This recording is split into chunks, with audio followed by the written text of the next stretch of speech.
Nous saluons tous les bien-aimés qui nous suivent partout dans le monde.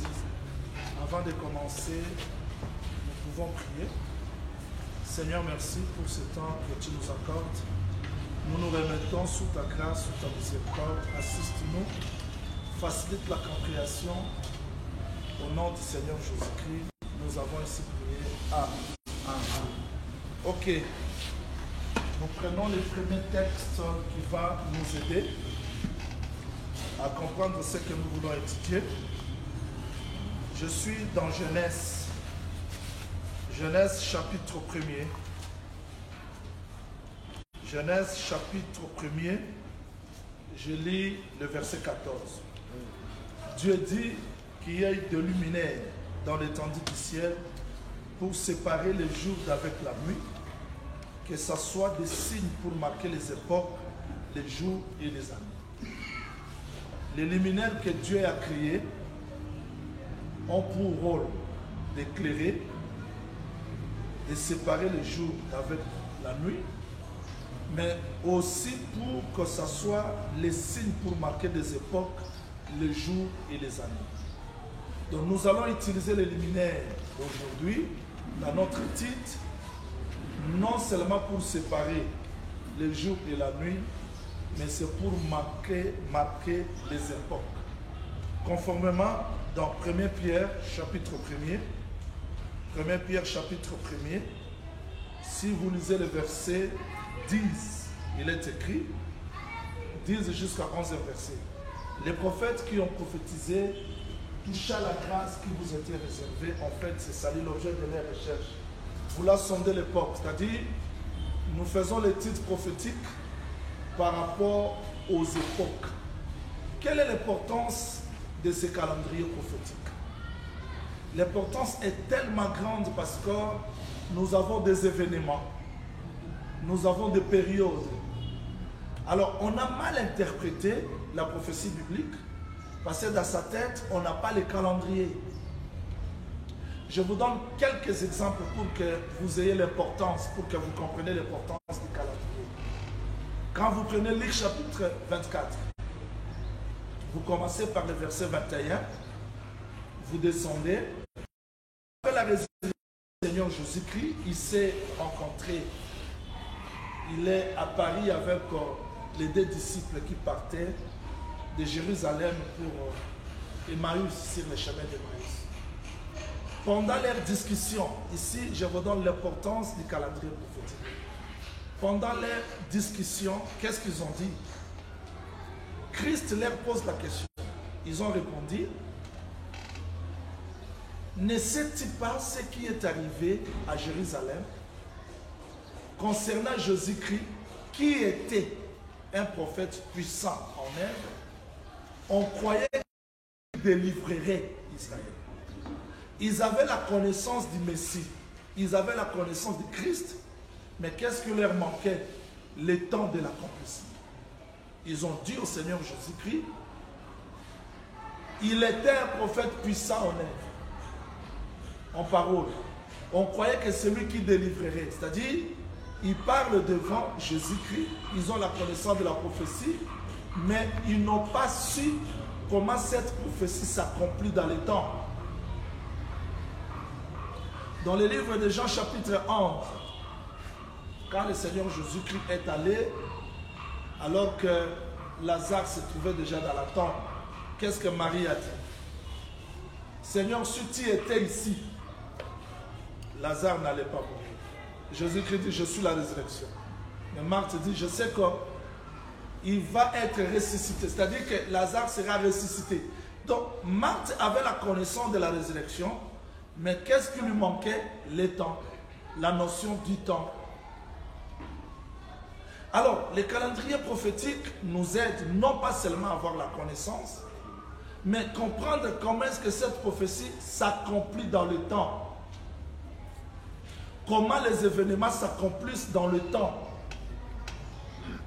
Raison pour laquelle nous allons nous servir des luminaires. Nous allons nous servir des luminaires, du temps, des périodes, des saisons, tout ce que Dieu a créé pour nous permettre d'avoir l'idée sur la prophétie. Je dois vous rappeler dans Apocalypse chapitre 19, verset 10, la prophétie que nous étudions, l'ange a dit ceci au prophète Jean, garde-toi de les faire, c'est-à-dire de ne pas te prosterner sur moi, adore Jésus-Christ, parce que le témoignage de Jésus-Christ, c'est l'esprit de la prophétie. Donc on ne peut pas parler de la prophétie sans pourtant toucher le Seigneur Jésus-Christ.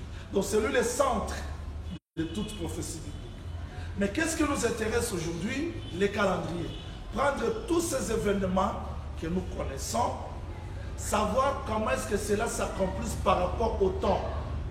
Et nous utiliser les luminaires, c'est-à-dire les temps, les saisons, les pluies, pour saisir les événements prophétiques. Ça ne sera pas difficile. Je commence à faciliter la tâche parce que je commence tout d'abord par un calendrier très simple. Et on va fixer les temps. À partir de là, on va faire un peu de marche en arrière, aller toucher le luminaire, le soir, les jours, la nuit. On commence par un calendrier qui est très simple. Je suis dans Daniel chapitre 9, verset 23 jusqu'au verset 7. Daniel chapitre 9, verset 23 jusqu'au verset 7. Vous faites ceci. Daniel chapitre 9, verset 23 jusqu'au verset 7 provient de. Donc ce verset provient de deuxième chronique. Chapitre 36, verset 22-23.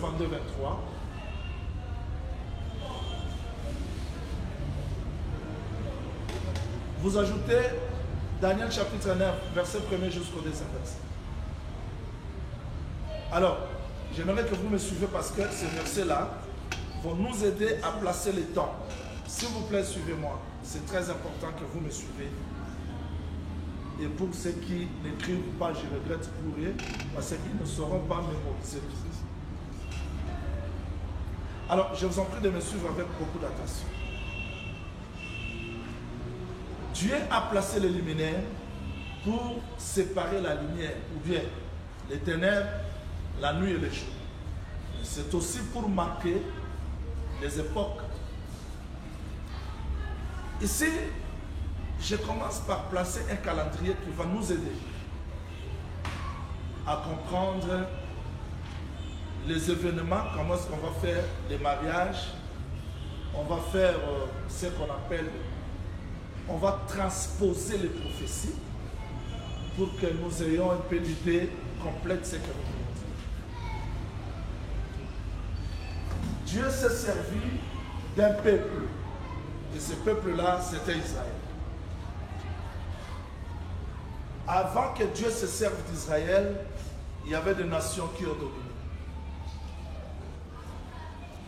Mais je commence le calendrier prophétique en Israël, bien que les nations interviennent.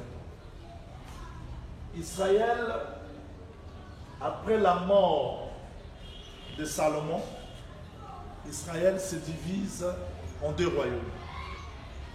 Vous avez le royaume du nord, Samarie, composé de 10 tribus, et vous avez le royaume du sud, Juda, composé de 2 tribus. Là, vous avez Samarie, ici vous avez Jérusalem. Le prophète Jérémie prophétise que Juda ira dans la captivité, et là, dans la captivité, il fera 70 ans. Voilà pourquoi, dans Daniel chapitre 9, verset 1er, dit, quand Daniel a vérifié la prophétie biblique, la prophétie faite par Jérémie, que leur déportation durerait 70 ans, il a recouru à la prière. Il a commencé à prier, à faire des supplications. Et vers le soir, d'un vol rapide, ça c'est très important, bien que je ne donne pas vraiment le mouvement de révélation, mais c'est très important parce que Dieu a intervenu le soir d'un vol rapide. C'est de cette façon-là que quand un temps trouve son accomplissement, Dieu intervient. Et l'ange intervient pour expliquer à Daniel le calendrier prophétique. Il dit ceci, Daniel comprend. Il y a une période qui est fixée. J'aimerais que vous retenez ça bien. Une période qui est fixée pour ton peuple et pour la ville sainte. Et cette période-là, l'ange résume ça dans 70 semaines. Les 70 semaines, c'est vrai selon les autres traductions, elles ne parlent pas de 70, mais parlent de 490 ans. L'ange dit une période de 70 semaines est fixée pour ton peuple et pour la ville sainte. Pourquoi les 70 semaines fixées? C'est pour expier l'iniquité, pour mettre fin au péché, pour amener la justice éternelle, pour cesser la transgression, le Saint des Saints. C'est-à-dire les 70 semaines ont été fixées pour une mission précise. Donc Dieu pouvait aussi intervenir dans sa souveraineté, mais parce que dans la prophétie, il entre dans les temps. Il respecte le temps, raison pour laquelle Dieu prend toutes ces choses-là, faire cesser les transgressions, mettre fin au péché, expier l'iniquité, oindre le Saint des Saints, sceller la vision et la prophétie, il les résume dans les 70 semaines. Maintenant, quand vous prenez le verset 25, vous allez voir que l'ange précise. Il sépare les 70 semaines. Il dit, sache-le donc et comprends. Maintenant, après avoir donné le but de 70 semaines, maintenant l'ange commence à simplifier ou à classer les 70 semaines au temps. Il dit, sache-le donc et comprends. Et c'est là où je voudrais attirer votre attention. Il dit, sache-le donc et comprends. Depuis que la parole a été annoncée que Jérusalem sera rebâtie, c'est-à-dire il fixe le début de 70 semaines dans le rétablissement de la ville sainte. Et cette parole est sortie dans Néhémie chapitre 2 verset 1er. Ici, beaucoup de gens confondent l'édit de Cyrus de Esdras 1, 1, 2, deuxième chronique 36, 22, 23. Ils les confondent avec Néhémie chapitre 2, verset 1. J'aimerais que vous reteniez ça avec beaucoup d'attention parce que ce sont des points qui mettent des contradictions et des confusions. Qu'est-ce que je veux dire par là? Le rétablissement de la muraille qui marque le début de 70 semaines se diffère avec la reconstruction du temple.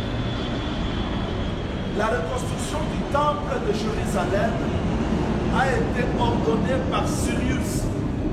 C'est-à-dire, Daniel chapitre 5, verset 22-23.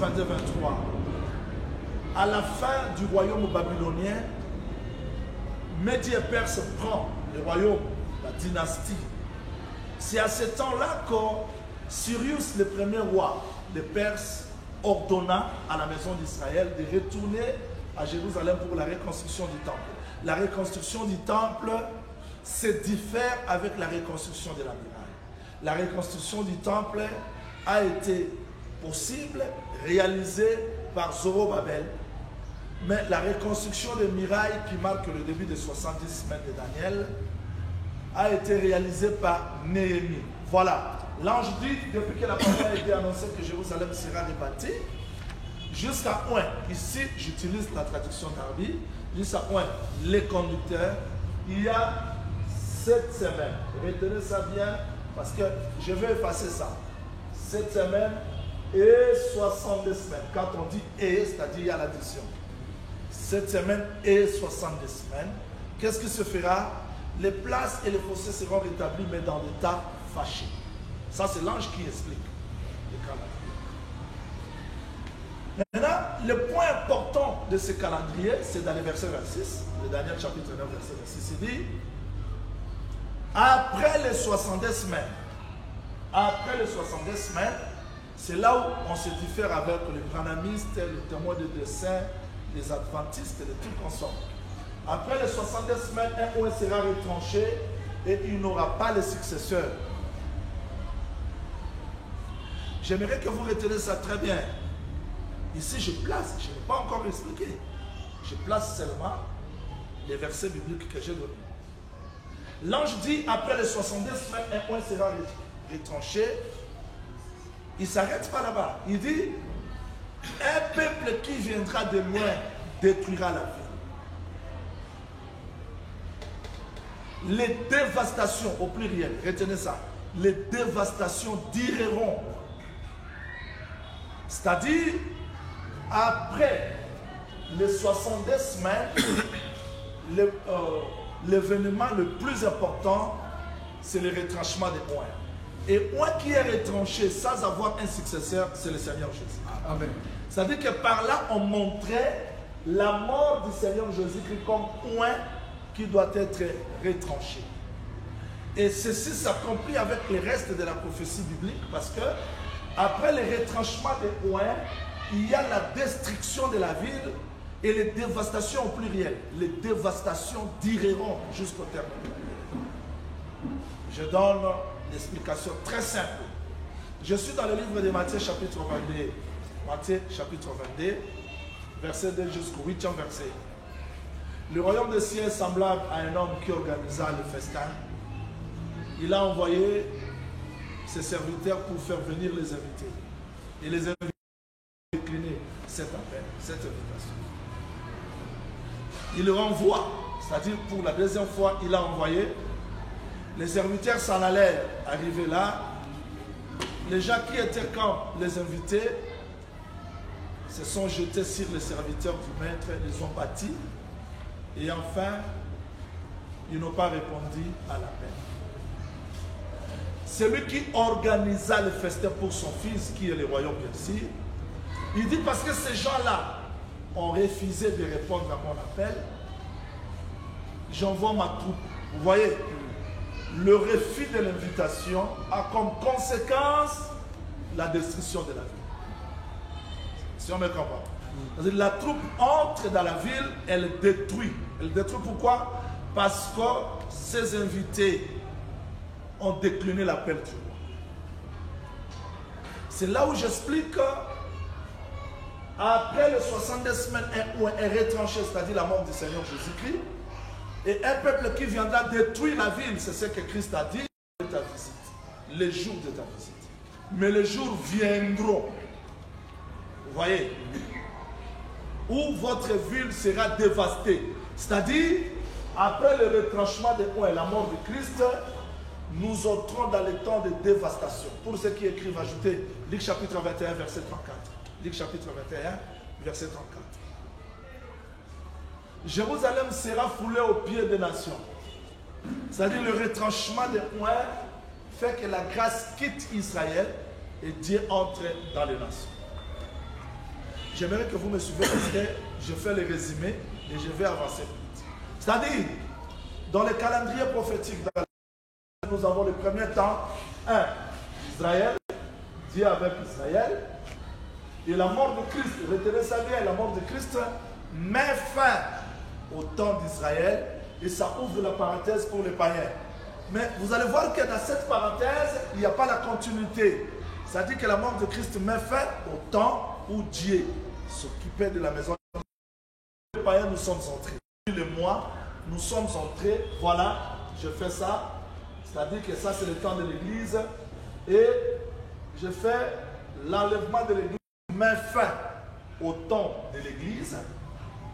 Et Dieu va continuer la dernière semaine avec la maison d'Israël. Voilà pourquoi on dit ceci dans le verset 27. On dit, il fera une solide alliance avec plusieurs pendant une semaine. Là, je vous répète seulement le verset biblique. Qui fera une solide alliance? Ici, je vais attirer votre attention.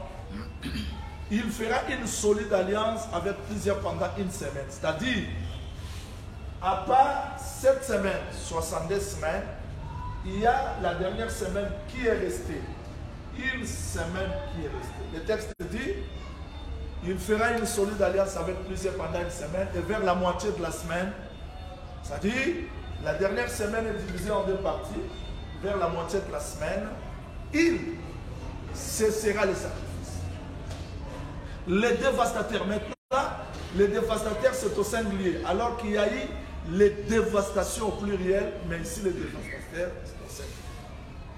La dévastation, c'est-à-dire ici, la moitié de la semaine, le sacrifice est cessé et nous entrons dans la dernière moitié de semaine. J'aimerais que vous reteniez, parce que ça c'est le calendrier le plus facile. Retenez ça, je vais donner une pensée effacée pour entrer dans un autre temps. Nous allons étudier 3 calendriers et à la fin on résume ça dans un calendrier. D'accord? D'accord?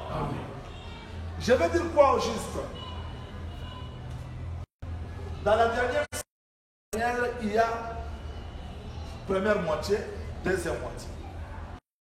Pour ceux qui écrivent, ajoutez Daniel chapitre 12, verset 12. Daniel 12, 12. Ajoutez ça. Daniel 12, 12. Depuis le temps où cessera le sacrifice perpétuel et où sera dressée l'abomination du dévastateur, il y aura 1290 jours. C'est là où je vais maintenant expliquer dans un langage très simple. Les 70 semaines que nous étudions, ce ne sont pas les 70 semaines de jours, mais ce sont les 70 semaines d'années. Ézéchiel 4, 6, je te pose un jour pour une année. C'est-à-dire, si nous prenons un jour comme une année, c'est facile de considérer une semaine comme combien d'années? Une semaine comme combien d'années? 7 ans. Et c'est simple. Une semaine, c'est 7 ans. C'est-à-dire que quand nous étudions, il reste une semaine. Ce n'est pas semaine de jour, mais ça reste combien? 7 ans. 7 ans divisé en 2 moitiés, c'est-à-dire il y a 3 ans et demi, 3 ans et demi. Ok?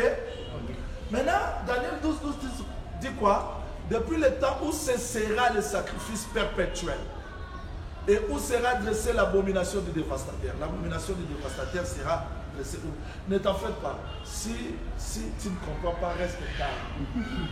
Je place seulement le calendrier et je vais maintenant donner l'explication. Ne cherchez pas à me comprendre par vos efforts. Vous allez me comprendre parce que la première des choses que j'ai faites, c'est de placer le calendrier et maintenant commencer l'explication. Je termine à placer le calendrier comme janvier jusqu'au décembre. Après cela, je vais dire 16 janvier, il y a tel événement, 17 janvier. Ça, c'est, je termine tout d'abord le placement des calendriers. Tout le monde me comprend? Amen. Et ça, c'est un calendrier très simple. Le texte dit que depuis le temps où ce sera le sacrifice perpétuel et où sera dressée l'abomination du dévastateur. Quand est-ce que le sacrifice perpétuel sera arrêté et où sera dressée l'abomination du dévastateur? La réponse, on fait ça, Daniel 12, 12 égale à Daniel 9, 27. Égale à Daniel 9, 27, égale à 2 Thessaloniciens chapitre 2, 2 Thessaloniciens chapitre 2, verset 5 jusqu'au 7e verset. C'est-à-dire, depuis le temps où cessera le sacrifice perpétuel, ne cherchez pas à me comprendre, vous allez me comprendre. J'ai commencé par ce calendrier le plus facile pour qu'on avance petit à petit. Daniel 9, 27 dit quoi? Il fera une solide alliance avec plusieurs pendant une semaine et vers la moitié de la semaine, les dévastateurs brisera l'alliance. Vous voyez? Et le frère Paul explique ça d'une manière très simple. Il dit, en ce qui concerne notre réunion, Jésus-Christ, je ne veux pas que vous soyez dans l'ignorance d'une lettre, d'une inspiration qui semblerait venir de chez nous, comme si le jour du Seigneur était déjà là. Souvenez-vous de ces choses, je vous disais lorsque j'étais encore avec vous, le mystère de l'iniquité agit, il faut seulement que ceux qui les retiennent soient disparus. Alors, paraîtra l'ennemi que le Seigneur notre Dieu détruira. Il entrera dans les temples. Il va s'asseoir, c'est proclamant lui-même de 2 Thessaloniciens 1, 5. C'est ça. C'est-à-dire que le frère Paul explique ce que Daniel a vu et ce que le prophète Jean aussi a parlé. C'est-à-dire, l'iniquité va se placer dans la moitié. Et Daniel 12 dit quoi? Il dit, depuis le temps où cessera le sacrifice perpétuel et où sera dressée l'abomination du dévastateur, il durera 1290 jours. Je vous pose un peu la petite question. On termine là. 3 ans et demi, c'est égal à combien de jours? 1260 jours. 1260 jours. Mais quand on dit, depuis le temps où cessera le sacrifice perpétuel et où sera dressée l'abomination du dévastateur, il y aura 1290 jours. 1290 jours. C'est-à-dire, à part les 1260 jours, il y a un ajout de combien de jours? 30 jours. 30 jours. Il y a un ajout de 30 jours. Donc nous disons 1260 plus 30 jours, il y a 1290 jours. Heureux ce qui arrivera et qui attendra les 1335 jours. C'est-à-dire, à part l'ajout de 30 jours, il y a l'ajout de 45 jours. C'est là qu'il y a une promesse de bienheureux, là où je veux placer le retour glorieux. Voilà, maintenant on a terminé le calendrier, je commence l'explication. Vous êtes? Merci. Oh, vous y êtes? Nous y sommes. Je vais expliquer ça maintenant dans un mot. Je vous en prie de me suivre ici avec beaucoup d'attention. Si j'explique lettre sur lettre, vous n'allez pas me comprendre. Mais je vais faire des illustrations. C'est ce que nous appelons, je vais broder. C'est-à-dire prendre plusieurs couleurs pour vous faciliter un peu la compréhension.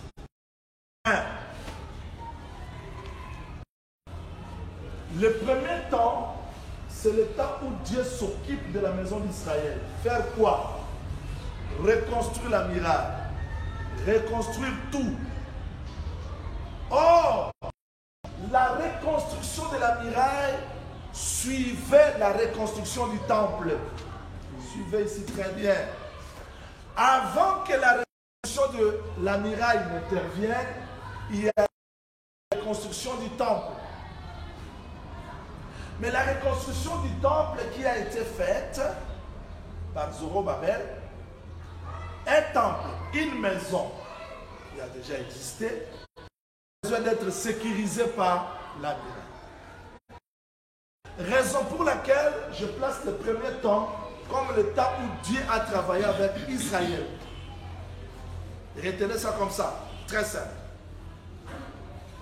Dieu marche avec Israël, il s'occupe de la reconstruction de la muraille, il réalise ses promesses dans la maison d'Israël. Mais un homme apparaît, le Seigneur Jésus-Christ. Quand Christ meurt à la croix, le temps s'arrête pour la maison d'Israël. Ok? Quand Jésus-Christ meurt à la croix, c'est-à-dire le temps s'arrête pour la maison d'Israël. Le chrono s'arrête pour la maison d'Israël. Maintenant, Dieu tourne vers les païens. C'est là où je place. Retenez, premier temps, Dieu travaille avec Israël. Deuxième temps, Dieu travaille avec l'Église.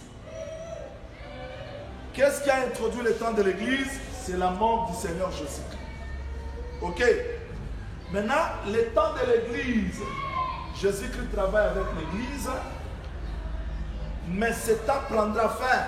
Prendra fin quand celle-ci sera enlevée. L'enlèvement de l'Église des nations met fin à la dispensation, c'est-à-dire la grâce de Dieu sur nous les païens, et la grâce va retourner à la maison d'Israël. La grâce retourne dans la maison d'Israël à travers le message des deux témoins. Mais retenez ça très bien, quand la grâce rentre à la maison d'Israël, il faudra que le prophétie s'accomplisse dans la totalité. L'accomplissement de la prophétie veut dire il faut que la bête s'élève pour combattre. Et ce combat va nous amener dans une bataille qui est appelée la bataille d'Armageddon. Armageddon, c'est quand Christ va quitter le ciel, descendre sur la terre, combattre le faux prophète, la bête, pour établir son royaume. C'est-à-dire, nous avons 3 temps. Nous avons le temps d'Israël, nous avons le temps de l'église et il y aura aussi le temps où Dieu va s'occuper de la maison d'Israël. Remarquez, à la manière des hommes, c'est comme si nous avons 3 jours. Un temps où Dieu a travaillé avec Israël, un temps où il travaille aujourd'hui, et un autre temps qui va travailler demain. D'accord? On comprend ça très bien? C'est très simple. Maintenant, je vais prendre ce calendrier. Vous voyez ça? Le temps d'Israël, le temps des nations, le temps du futur. Ça, c'est comment? Horizontal. Hein? Je le fais maintenant d'une manière verticale. Parce que dans la prophétie, Dieu marche d'une manière horizontale. Il marche aussi. Ok? Mais retenez ça parce que je vais le résumer. Est-ce qu'on a bien compris ça? Amen. On a saisi ça? Amen. Je reprends. Ces 3 mouvements ici peuvent s'expliquer dans le corps de Moïse. Un exemple très simple. Dieu se sert de Moïse parce que Hébreu dit que Dieu parle tantôt d'une manière, tantôt d'une autre. Job plutôt. Et dans Hébreu, Dieu parle plusieurs manières. Je prends un Moïse. Moïse avec le souci de reconstruire la protection. Parce que la muraille, c'est la protection. Il vient chez ses frères. Écoutez-moi très bien. Moïse vient, il a vu un Égyptien qui battait un Juif. C'est-à-dire que l'esclavagisme était manifesté à Sicile. Moïse frappe l'Égyptien. Il l'enterre dans la poussière. Il délivre. Mais Israël n'a pas compris ça. Il a vu les 2 Hébreux qui sont. Il apporte la paix, shalom. Mais ils ont dit non, non. Veux-tu me tuer comme cet Égyptien? Moïse a compris que mes frères ne m'ont pas compris. Qu'est-ce qu'il fait? Voilà. Moïse, c'était lui le temps. Est-ce qu'on le comprend? Amen. Amen. Moïse était le temps comment? Moïse était le temps comment? Prenons Exode. Moïse était le temps comment? Moïse était le calendrier comment? Exode chapitre 7.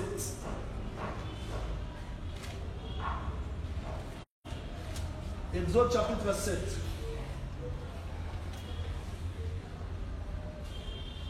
Verset 7. Moïse était âgé de 80 ans et Aaron 83 lorsqu'il parlait à Pharaon. Mais selon Genèse chapitre 15, vérifions ça. Genèse chapitre 15, ça c'était verset que presque tout le monde connaît. Genèse chapitre 15.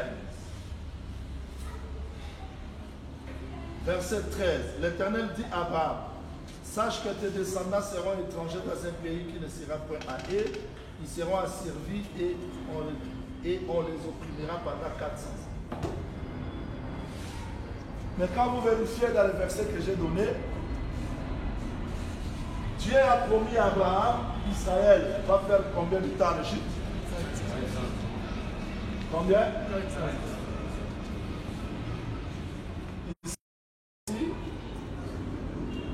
430 ans. Ça, c'est un rappel que tout le monde voit. Israël est sorti dans 430. Quand Israël sort dans 430, Moïse avait quel âge? 80. Maintenant, quand Dieu promettait 400 ans, Moïse avait quel âge? 50. Quand Israël a fait 430 ans, Moïse a 80. Quand Israël a fait 420, Moïse avait combien? 60.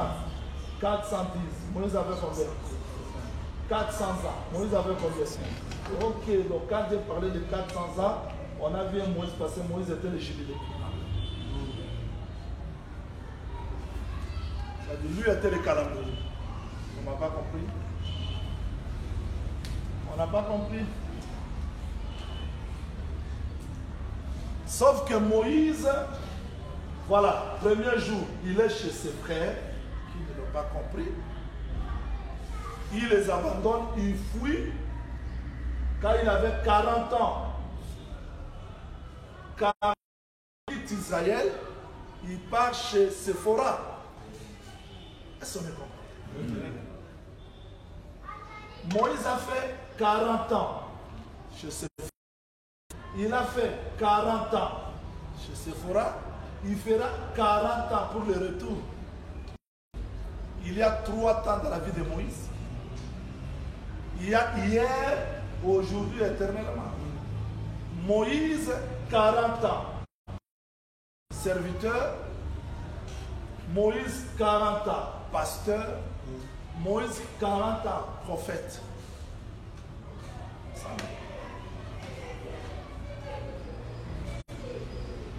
C'est seulement pour vous faire comprendre que quand Moïse a 50... Bon, maintenant, cherchons. 50e année de Moïse, l'a trouvé où? Chez Séphora. Ça dit que quand Israël faisait 400 ans, il fallait qu'il sorte parce que Dieu avait promis. Mais parce que le 50e année, Moïse, chez Séphora, ils doivent rester pour attendre jusqu'à ce que Moïse revienne. Est-ce qu'on comprend ça? Ça, c'est le calendrier. Maintenant, simplifions ça. Moïse, quand il fuit son peuple, il part chez Séphora. Au retour, pour retourner délivrer Israël, il ne parle pas avec sa femme. Séphora est resté. Il part seul. Arrivé là-bas, Dieu lui donne Aaron. C'est-à-dire que le premier témoignage, il était seul. Israël ne l'a pas reçu. Deuxième témoignage, Moïse viendra avec Aaron. C'est ça le ministère de témoins. Et quand Moïse et Aaron arrivent, ils ne partent pas directement chez Pharaon. L'encre Michel. Ils ne partent pas directement chez Pharaon. Ils vont aller faire le signe à la maison d'Israël devant les anciens. C'est ça les 144 000 membres. Et après cela, il va exercer le jugement pour sortir la maison d'Israël. C'est simple, non? Je peux effacer ça. Oh, vous l'avez effacé. Je vais revenir. Est-ce que tout le monde a compris ça? Amen. Je vais revenir, ne vous en faites pas. Ça, c'était pour vous donner seulement l'idée du calendrier. Nous voulons être.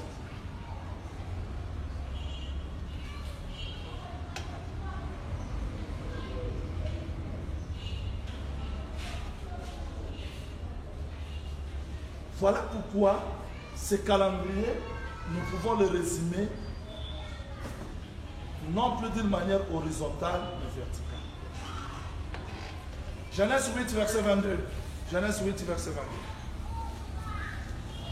J'explique ce calendrier maintenant à l'année. Genèse 8, 22. Tant que la terre subsistera, il y aura quoi? Il y aura semaille et moisson. Il y aura été, hiver. Il y aura jour et nuit. Donc ça c'est Dieu qui explique tant que la terre subsistera, il y aura semaille, hiver, semaille, moisson, été, hiver, jour, nuit, chaleur, froid. Donc Dieu résume le temps. Dieu résume l'année dans les deux temps. Est-ce qu'on est comprend? Amen. Il y aura semaille et moisson, il y aura été, hiver, il y aura jour, nuit, il y aura froid et chaleur. C'est-à-dire, nous voulons maintenant prendre ces calendriers, les placer dans le semaille, moisson, été, nuit, chaleur, froid. C'est simple, je crois. Oh, nous faisons l'étude du calendrier prophétique. Ça, c'est pas moi qui l'ai dit. Dieu dit, tant que la terre subsistera, il y aura semailles, moissons, été, hiver. Ok? Oui.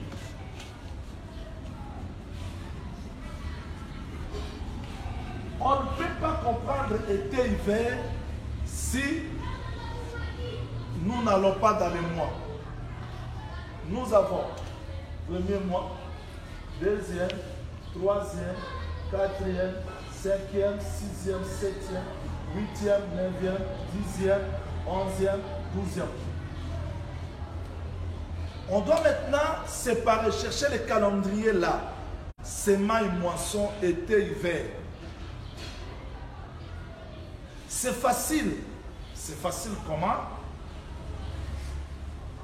S'il faut séparer l'année dans deux, on fera comme ça.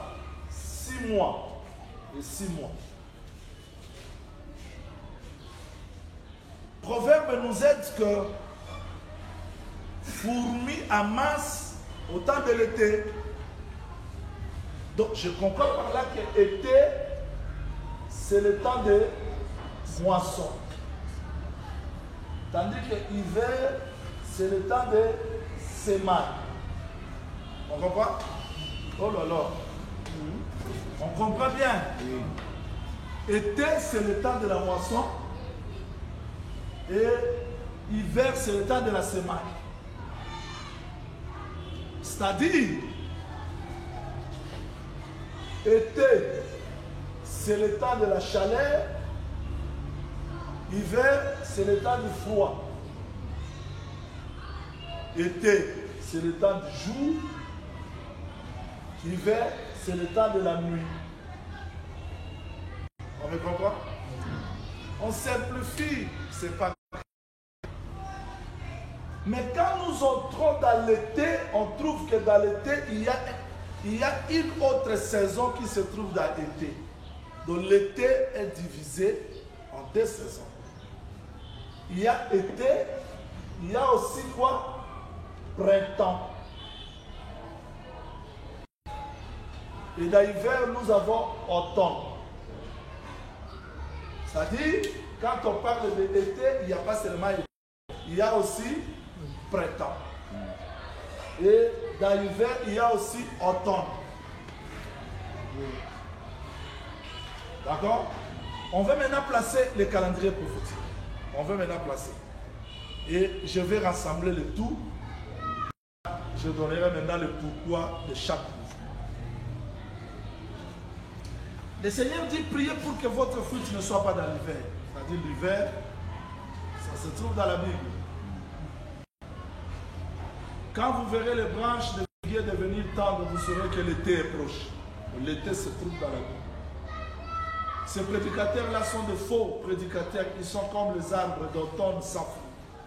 Automne dans la Bible. Que printemps se trouve aussi dans la Bible. Ok. Tant qu'il y aura été, tant qu'il y aura la terre, tant que la terre subsistera, il y aura quoi? Semailles et moissons. Ok? On peut maintenant consulter quelqu'un qui va nous aider à comprendre semailles et moissons signifie quoi. Jacques chapitre 5. Jacques chapitre 5, verset 7 jusqu'au 8e verset. C'est très simple. Vous allez comprendre parce que je vais simplifier. Le frère Jacques dit ceci, prenez patience, prenez patience. Prenez patience jusqu'à l'avènement du Seigneur Jésus-Christ. Voici le laboureur. Attend le précieux fruit de la terre, prenant patience à son égard, jusqu'à ce qu'il ait reçu le pluie de la première saison et de la guerre. Donc on peut maintenant expliquer, résumer l'année dans les 2 grandes pluies. Il y a la pluie de la première saison et la pluie de l'arrière-saison. Mais dans la pluie de la première saison, il y a les pluies. Et dans la pluie de l'arrière-saison, il y a aussi les pluies. Maintenant, on simplifie. Allons-y. Ne te force pas à me comprendre, tu ne comprends pas. Je termine le calendrier. Je vais maintenant les rassembler. Le calendrier que j'ai fait comme ça, celui que je fais comme ça, je vais effacer ça et rassembler ça. Ça sera très facile. C'est là où je vais sortir nuit, jour, de veille, tout comme ça. C'est très simple. Suivez. C'est-à-dire, en réalité, nous avons compris que pour que l'été nous donne les résultats, il faut que la terre reçoive quoi?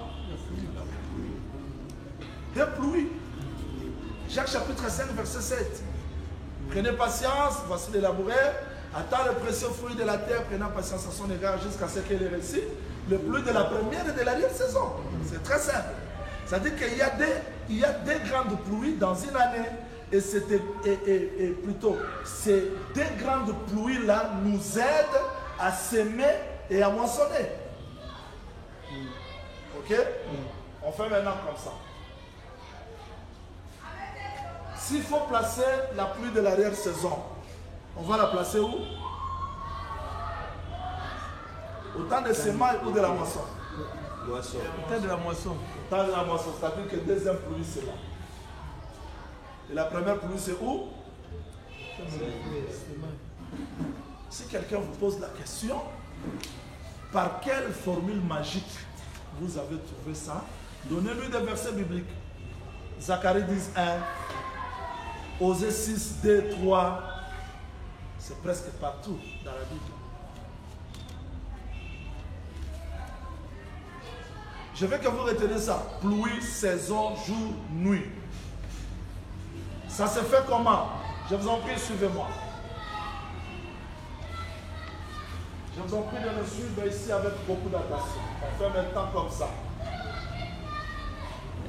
Je ne vais pas expliquer le fait de l'Éternel pour ne pas compliquer les choses aux uns, mais je veux simplifier ça. Remarquez, 3 premiers mois forment la saison du printemps.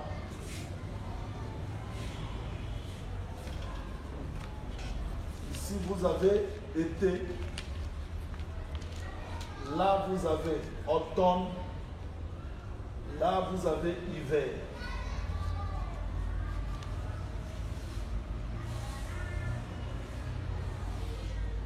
Vous allez remarquer qu'à partir du premier mois, c'est-à-dire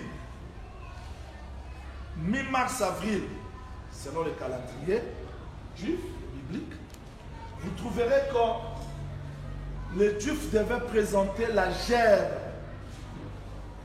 gerbe prémisse du champ.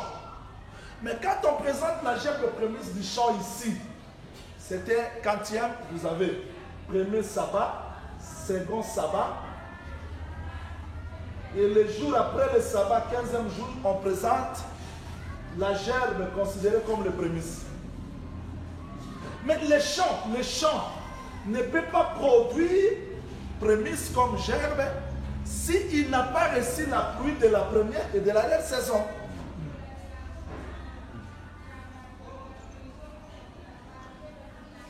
Maintenant, la gerbe qui est présentée ici, elle est présentée comme les représentants de tout le champ.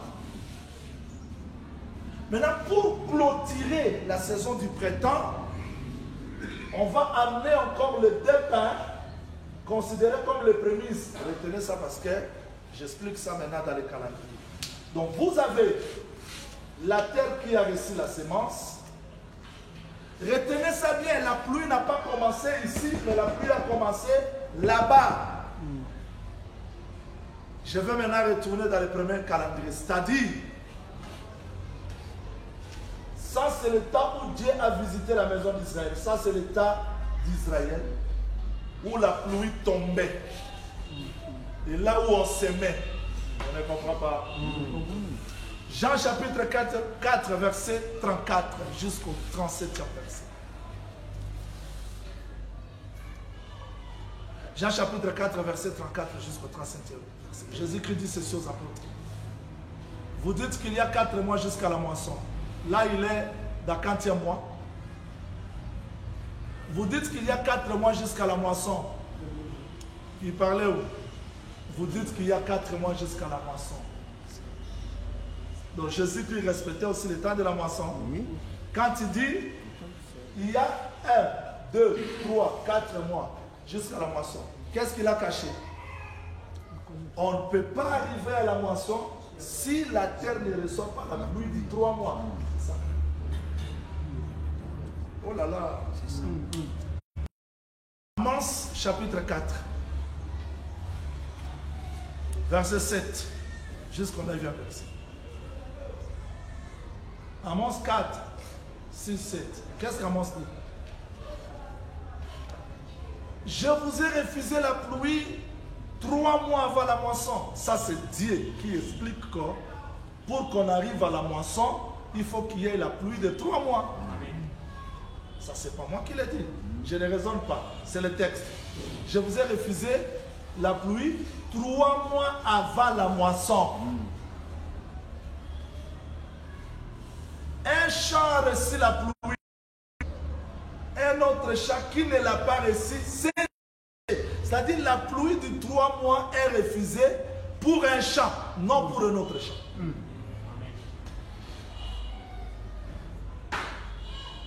Donc, la pluie de 3 mois, c'est la pluie du printemps, selon Proverbe chapitre 16. La faveur de l'Éternel, c'est la pluie du printemps. Maintenant, Jésus-Christ dit, vous dites qu'il y a 4 mois jusqu'à la moisson, parce qu'il sait qu'on ne peut pas arriver à la moisson si les 3 mois, la pluie de la dernière saison, ne sont pas manifestés à la terre. Mais moi, je vous dis, levez vos yeux. Les champs. Je vous ai envoyé travailler dans un champ qui n'est pas le vôtre. Les uns ont travaillé. Qui ont travaillé? Les prophètes. C'est-à-dire, le temps de semaine, c'est le temps où Dieu a travaillé avec Israël. Et la pluie qui les accompagnait, c'était Deutéronome chapitre 32, verset 2-3. Moïse, à son temps, quand il a expliqué les cantiques à la maison d'Israël, il a montré la pluie comme la loi. Et Isaïe 55, 20 vient me rejoindre. Isaïe 55 dit clairement que la pluie tombe comme la parole. Tout ce que Moïse donnait comme la loi était la pluie. Ok? Mais cette pluie ne pouvait pas manifester la semence parce qu'on attendait la pluie qui amène la semence à la maturité. Acte chapitre 3, verset 23. Jusqu'au 25e verset. Convertissez-vous pour que le temps de réfléchissement arrive. Quel temps? Que Dieu vous envoie Jésus-Christ que le ciel doit recevoir jusqu'au temps de rétablissement de toutes choses. C'est-à-dire que la pluie de l'arrière-saison pour la maison d'Israël, c'est ce Christ-là qui est retenu dans le ciel. Mais aujourd'hui, quand Israël a travaillé, je place première saison, je place le temps ici dans Israël. Donc, s'il faut placer 7 semaines, 70 semaines, on va placer ça ici dans cette saison. 7 semaines, 70 semaines. C'est le jour ou la nuit? C'est le jour ou la nuit? C'est la nuit. Tant que la terre subsistera, il y aura hiver, et jour, nuit, semaine, moisson, chaleur, froid.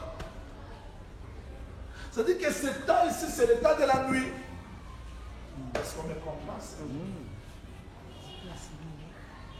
Voilà pourquoi tous les prophètes travaillaient dans la nuit, jusqu'au Jean-Baptiste, qui était comme le coq, parce que lui était entre l'hiver et le printemps. Maintenant, quand Christ apparaît, lui apparaît comme l'arrivée du jour. Parce qu'il y aura nuit, jour, chaleur, froid. Maintenant, quand Christ marche, les semences qui étaient semées au temps de la loi commencent à prendre corps maintenant. On voit, les ailes de ta maison me délivrent. Ce que David a chanté, on le voit maintenant. Donc Jésus-Christ, c'est lui maintenant l'explication de tout ce que les prophètes ont parlé au temps de la loi. Je vais continuer, je s'il me comprend. Vous allez comprendre. Ne vous en faites pas. Je vais résumer ça tout. Ça sera très simple. Voilà pourquoi Dieu veillait à ses corps. Suivez-moi, je vous en prie. Ici, allons maintenant dans le langage prophétique. Quand Abraham est mort, il est semé, n'est-ce pas? Oh, il est semé. Isaac est semé. Jacob est semé. Ils étaient semés. Personne ne pouvait être moissonné parce qu'on attendait quoi? La pluie. Ok. Maintenant, toutes les semences enfouies dans la terre ne peuvent pas sortir à la fois. On a besoin de voir le premier fruit de la terre. Maintenant, quand Jésus-Christ meurt, lui aussi est enterré. Mais il devait être ressuscité pour représenter tout le champ qui est resté.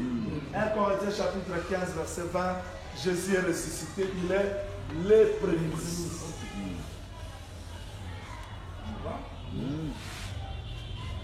C'est-à-dire que Jésus-Christ est ressuscité, il est le prémisse. Vous voyez? Là maintenant, nous touchons le prémisse qui est la résurrection du Seigneur Jésus. Mais frère Paul ne s'arrête pas là-bas parce que la loi disait quoi? La loi disait quand les champs, suivez ça très bien, quand on prélève la gerbe qui doit être agitée, après 50e jour, on va porter le deux pains qui représentent aussi les prémices. J'aime l'ordre, j'aime l'harmonie prophétique. C'est ce que fait Paul dit. Jésus-Christ est ressuscité des morts, il est le prémisse de ceux qui sont morts. Ensuite viendra ceux qui appartiennent à Christ, chacun à son rang. C'est ça. C'est-à-dire quand lui est ressuscité, c'est pour donner l'esprit. Chapitre 15, verset 20, 22, que si Jésus-Christ est ressuscité d'entre les morts, si Dieu l'a ressuscité, il nous ressuscitera aussi. Nous serons aussi ressuscités parce que lui est ressuscité. Maintenant, quand Christ est ressuscité, nous attendons quoi? On attend que le champ soit complet. La moisson sera complète quand les autres ressuscités vont être là. Retenez parce que c'est ici que les gens s'égarent. La gerbe qui est présentée s'appelle prémisse. Mais aussi, les deux pains présentés s'appellent aussi prémisse. Il n'y a pas de résurrection. Il n'y a qu'une seule résurrection, mais divisée dans les deux rangs. Amen. Je peux continuer? Amen.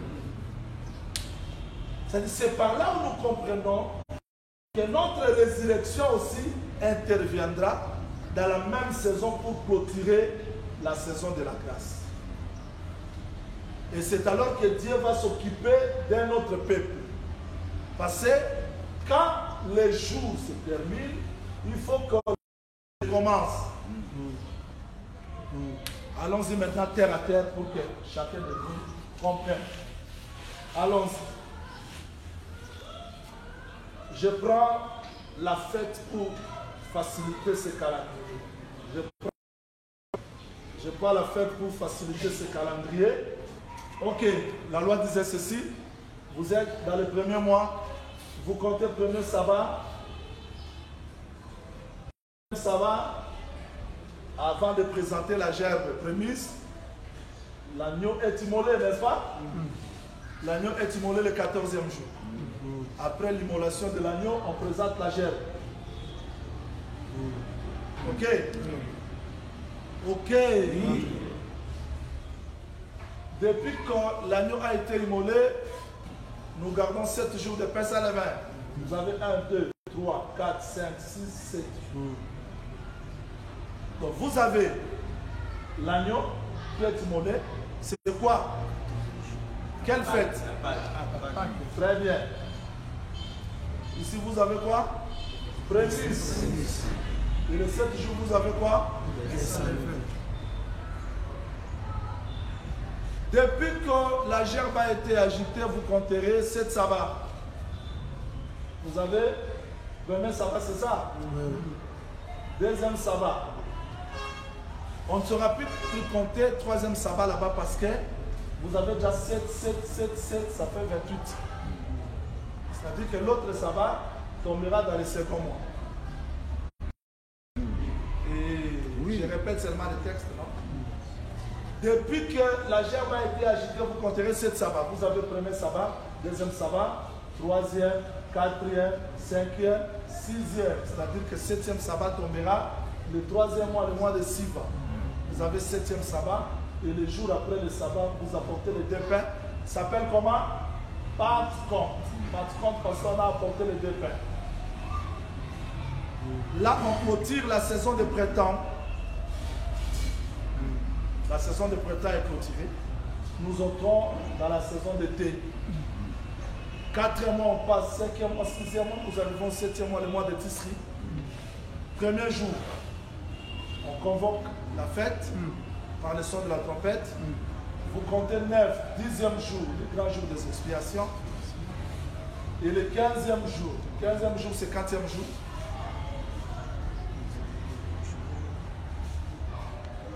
Le 15e jour, c'est 4e.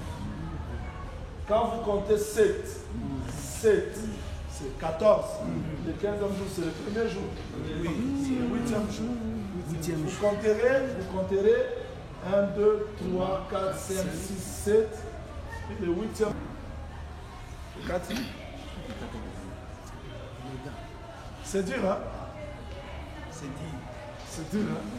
Je vais menacer. Ne vous en faites. Je vais simplifier tout ça dans un homme et on va retourner dans les calendriers. Prophète Jaouli, nous sommes pourquoi? C'est pas moi. Cherchons un exemple très simple que tout le monde comprend. Après cela, je vais... Ne vous en faites pas, tout le monde me comprendra. Je suis dans le livre de Genèse, chapitre 37, là où Joseph a rêvé. Je ne sais pas si vous avez... Qui peut lire Genèse 37, verset 1? Genèse 37. Qui peut lire ça? Je crois vous avoir déjà enseigné ça. On fait seulement un petit exercice. Allons-y. Genèse 37. Lisons notre Seigneur de Jacob t'aimera ton le... Genèse 37, c'est ça 37? Ok, allons-y. Jacob pays de Cana, où avait séjourné son père. Séjourné son père. Voici la postérité de Jacob. Voici la postérité de Jacob. Voici la postérité de Jacob. Allons-y.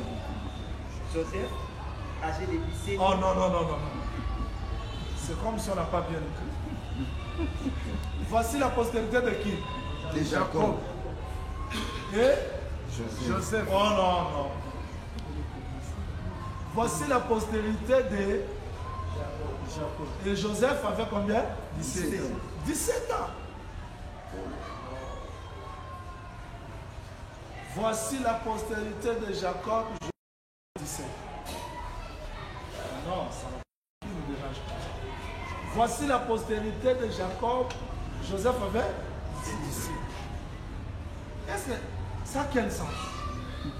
Est-ce que quand on dit voici la postérité, mais pourquoi on commence par Joseph et on dit qu'il avait 17 ans? Joseph avait 17. Ça a quel sens? Cherchons une écriture pour nous aider à comprendre ça. Là, il faut que je puisse simplifier ça pour que tout le monde me comprenne.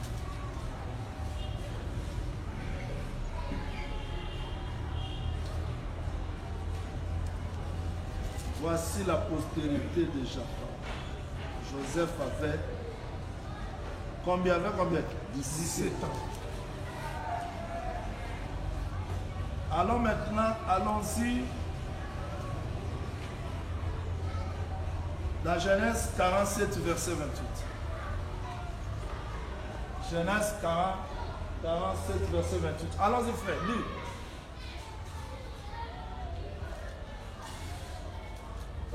Verset 28. Allons-y.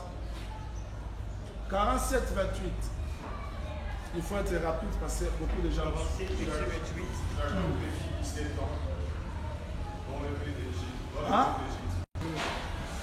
Et Jacob vécut combien d'années en Égypte? 17 ans. C'est-à-dire il y a un pouvoir. Joseph, quand il est présenté comme le fils de Jacob, voici la postérité de Jacob. Je vous fais entrer.